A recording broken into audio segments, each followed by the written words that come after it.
హితోపదేశం పాఠ్యాంశంలో ఎన్నో ముఖ్యమైనటువంటి పద్యాలు ఉన్నాయి. ఈ పద్యాలు గొప్ప భావాన్ని, హితాన్ని కలిగించే అర్థాన్ని కలిగి ఉన్నాయి. అంతేకాకుండా తిక్కన రచనలో ఉన్నటువంటి సొగసులు, ప్రత్యేకతలు కూడా ఈ పద్యాల్లో మనకి కనిపిస్తాయి. అందులో ముఖ్యమైనటువంటి పద్యాలను కొన్నిటిని అధ్యయనం చేద్దాం. సమరము మిముబోంట్లకు ఉత్తమ ధర్మంబు, ఇదియా తొంటి ధాత్రీషులు కృత్యముగన్ కొని ఆచరించిరి, తమకు సుగతి గోరి కీర్తిత స్ఫురణమయిన్. కృపాచార్యులు వారు దుర్యోధనుడితో అంటున్నారు. ఈ అనేటటువంటి మాటలు కూడా చాలా జాగ్రత్తగా ప్రయోగిస్తున్నారు. మనం ఏదైనా సరే ఒక కార్యాన్ని సాధించాలి అంటే మన వాక్కులో నెమ్మదితనం, ఎదుటి వ్యక్తిని ఒప్పించే లక్షణం ఉండాలి. ఒక ఎదుటి వ్యక్తిలో ఏదైనా దోషం మనకు కనపడితే ఆ దోషాన్ని నీలో ఈ దోషం ఉంది అని అతని ముఖాన చెబితే అతని గనక కోప స్వభావం కలవాడైతే వ్యతిరేకిగా మారిపోతాడు. అతనిలోని లోపాన్ని చెప్పే ముందు అతనిలో ఉన్నటువంటి గుణాలను కూడా ముందుగా చెప్తే అతను సంతోషించి క్రమంగా మనం చెప్పిన దాన్ని వింటాడు. ఈ సూత్రాన్ని కృపాచార్యులు వారు ఎంతో చక్కగా పాటించారని మనకి పద్యం ద్వారా తెలుస్తోంది.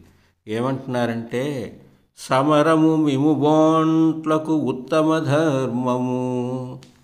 యుద్ధం చేయటం అనేది మీలాంటి రాజులకు ఉత్తమమైనటువంటి ధర్మం.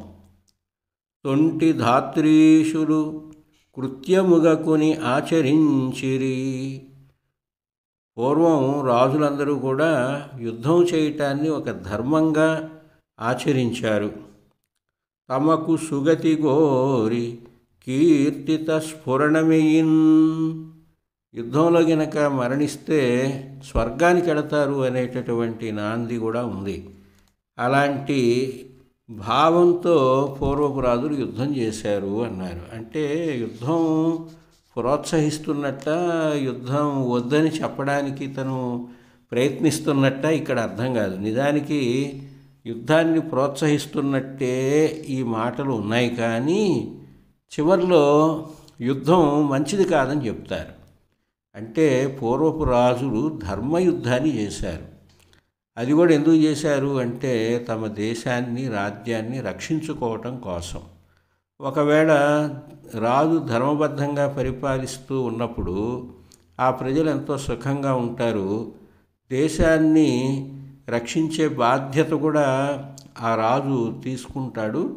అప్పుడు శత్రురాజులు దురాక్రమణ చేయకుండా ఉండడానికి యుద్ధం చేస్తారు. అది దేశం కోసం చేసే త్యాగం. అది ఎప్పుడూ కూడా ప్రశంసనీయమే. అది నిజంగానే స్వర్గాన్ని కలుగజేస్తుంది. కానీ స్వార్థంతో, మాయతో చేసే యుద్ధం ఏదైతే ఉందో అది ధర్మయుద్ధం కాదు.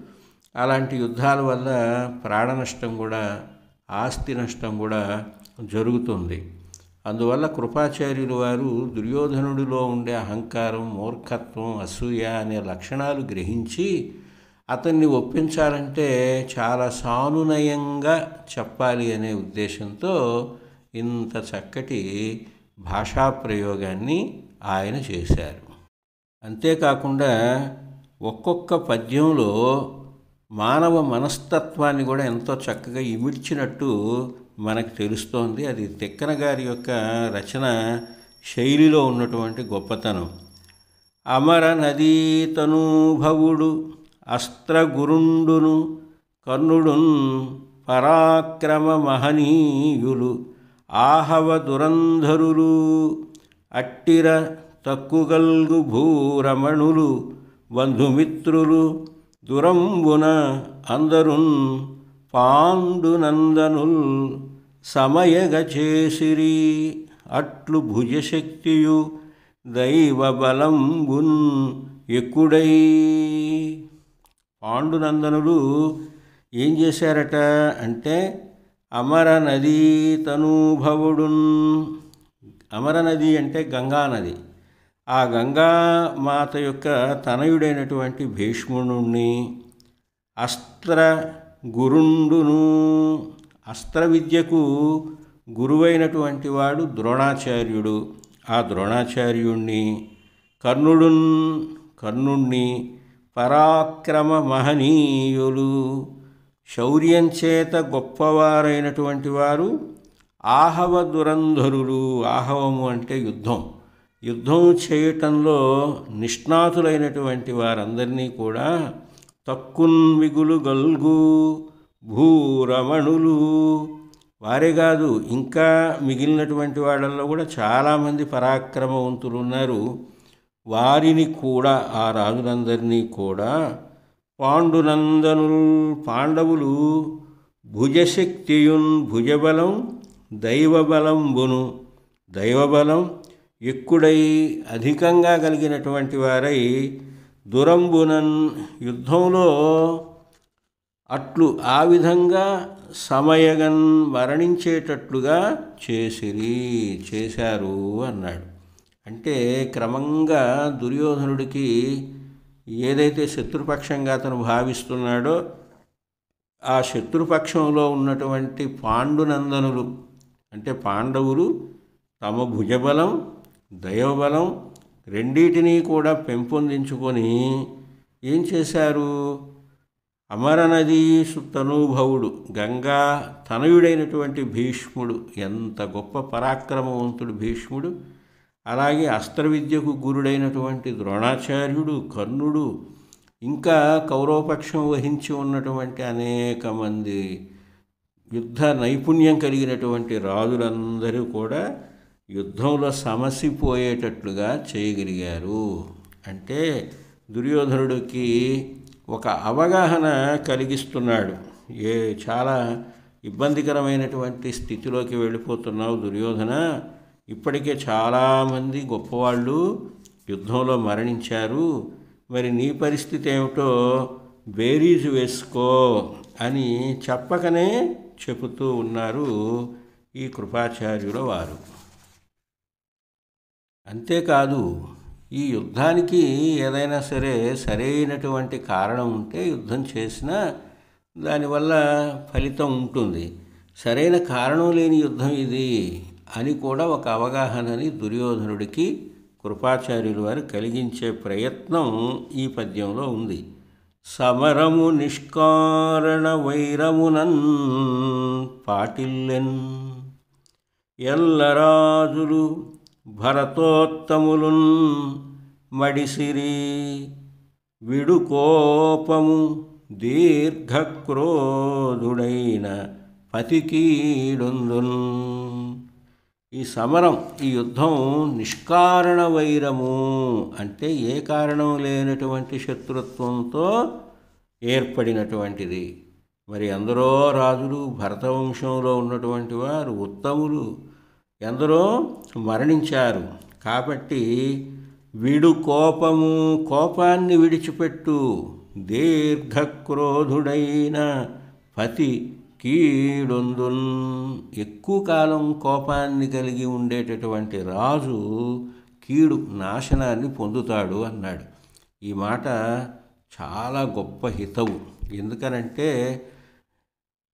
క్రోధాద్భవతి సమ్మోహాత్ స్మృతి విభ్రమ స్మృతిర్భ్రంశాత్ బుద్ధినాశాత్ ప్రణశ్యతి అన్నారు. అంటే కోపం వలన ఘనత కొంచెమైపోవును అన్నారు.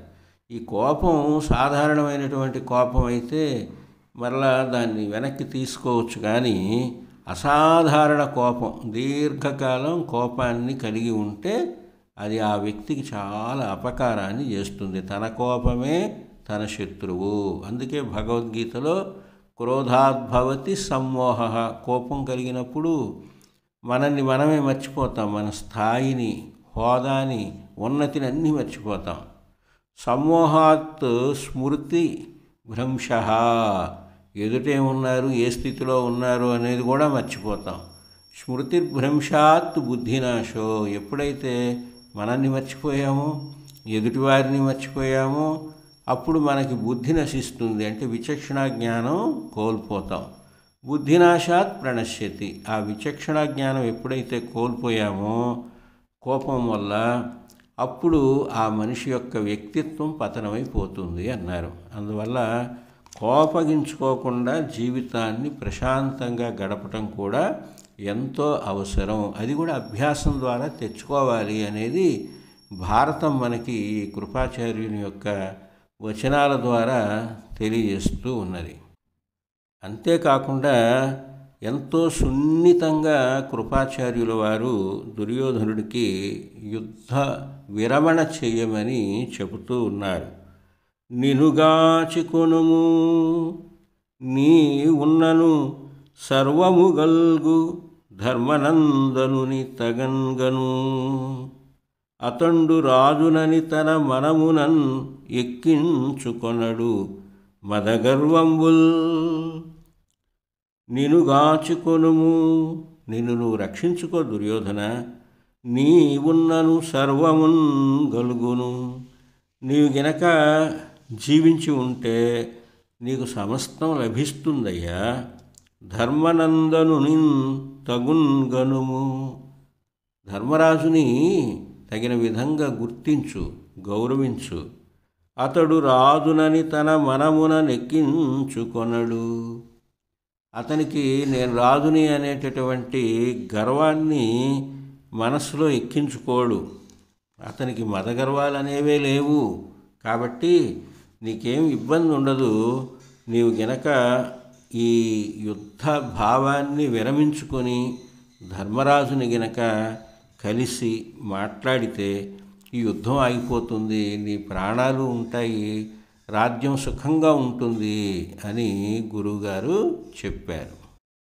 ఈ యుద్ధ విరమణ ఒప్పందాన్ని వాళ్ళు ఒప్పుకుంటారా లేదా అనేది కూడా నీకు సందేహం అక్కర్లేదు. ఎందుకనంటే హరియునుగాదనండు కరుణాన్వితులై తగ ఆ మహాత్ముని లెప్పరుసున కార్యనిశ్చయమున్ పల్కిన కీచక వైరియున్ పురందర తనయుండును కవలు దానికి మార్పలుకంగన్ ఎమ్మియిన్ చొరరగు సంధియట్లు ననసూయత నూల్కొని చేయుమిత్తరిన్. హరియున్ కాదనడు. హరి శ్రీకృష్ణుడు కాదు అని అనడు. ఈ సంధి కుదుర్చుకోవాలి అనుకుంటే ఆయన ఒప్పుకుంటాడు.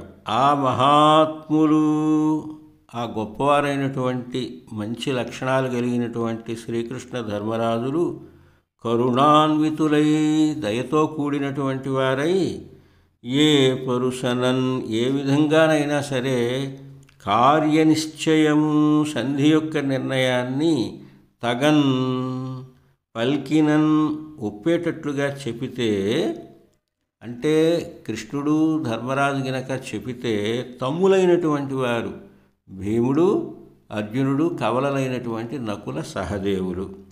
కీచక వైరియున్, కీచక వైరి అంటే కీచకుడికి శత్రువైనటువంటి భీముడు, పురందర తనయుండును, పురందరుడంటే ఇంద్రుడు, ఇంద్రుని యొక్క కుమారుడైన అర్జునుడు, కవలలు, కవల పిల్లలైనటువంటి నకుల సహదేవులు.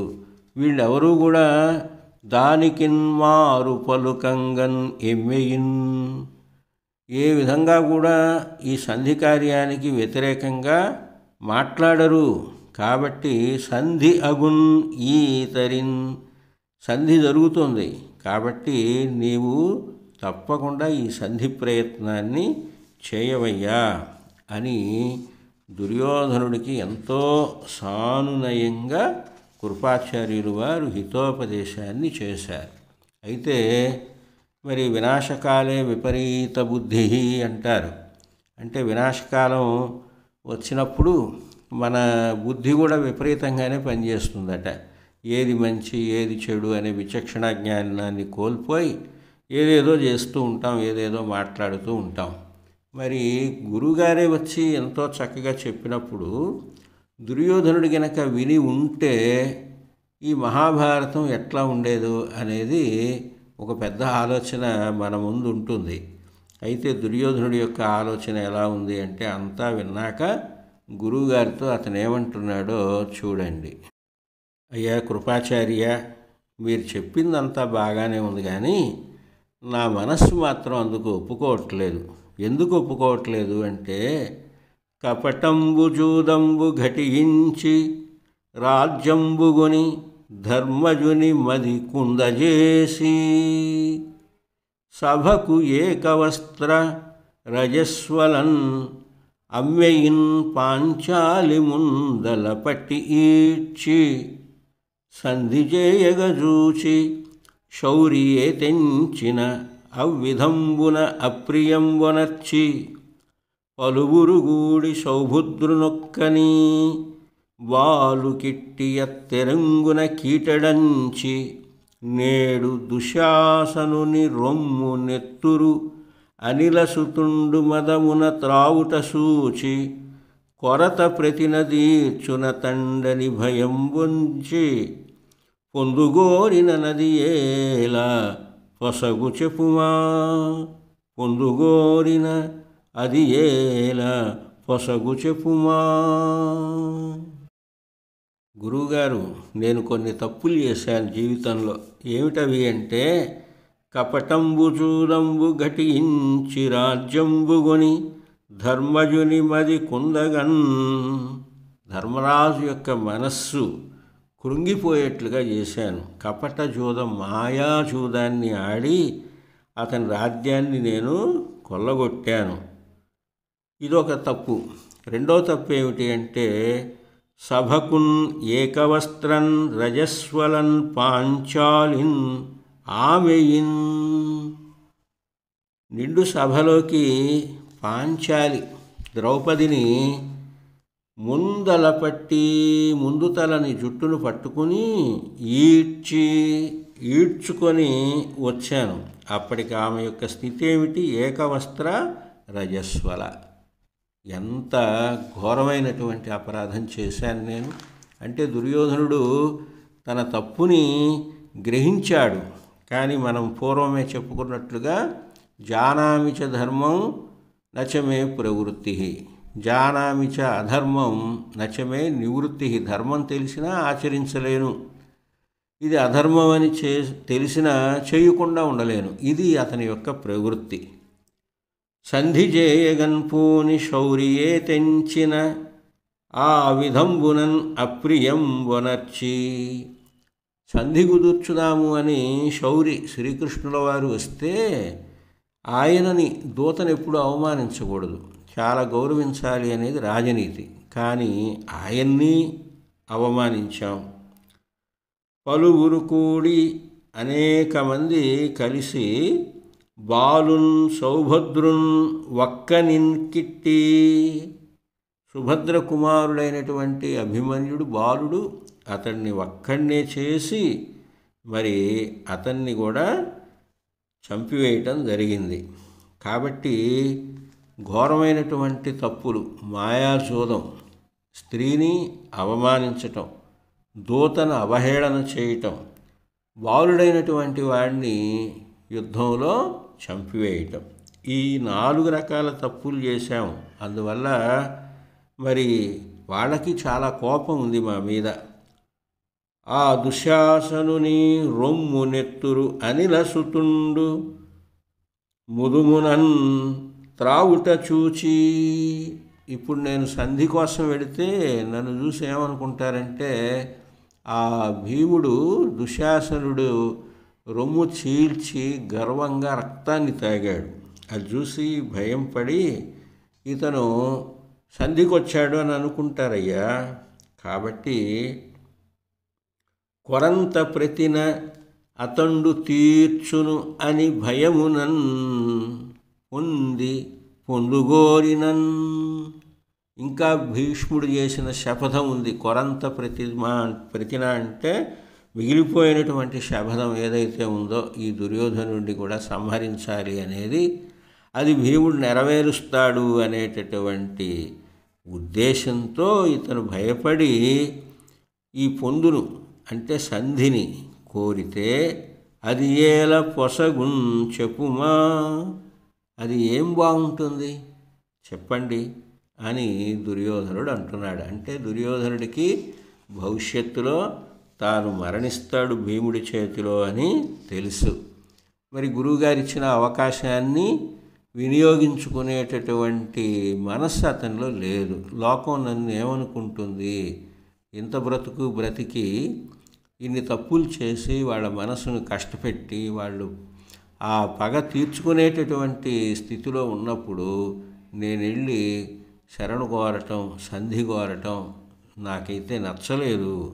కాబట్టి ఇక జరిగేది జరుగుతుంది అనేటటువంటి ఉద్దేశంతో ఈ దుర్యోధనుడు ఉన్నాడు. అంటే దుర్యోధనుడికి ఆత్మాభిమానం ఉంది కానీ అన్యాయం చేయకూడదనేటటువంటి భావం మాత్రం లేదు.